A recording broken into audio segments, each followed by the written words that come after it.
Hello guys, welcome back. I'm going to show you here how I should start about to understand something.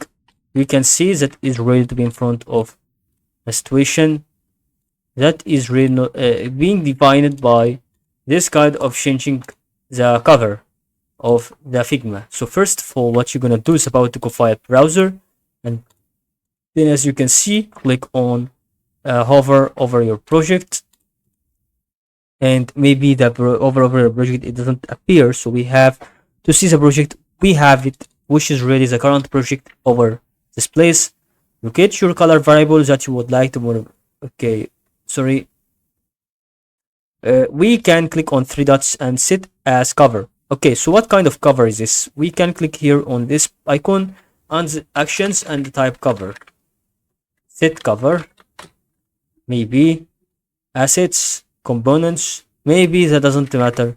So we can see that we can start to add a frame first, and the frame is likes to be 1920 times 960. So we have to see that it's really in a desktop form that is really actually like this. So we have to start to change this icon. We can do it.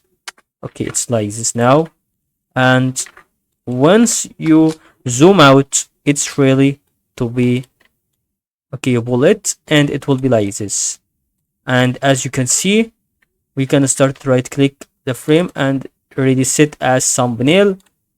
And okay, actually remove default thumbnail. You can start to make a cover for it, and we can do it by going through the plugin, add cover, and or cover only, cover page. As you can see, we can start to go for cover page. If you wanted to do this with your cover, your text page, for example, animal zoo, animals in the zoo, and just create now. Here is, you can see the frame is really like this to be as a cover, but it's really not a cover, but it's actually a paint over the frame. And that is all guys about to help you here on this video.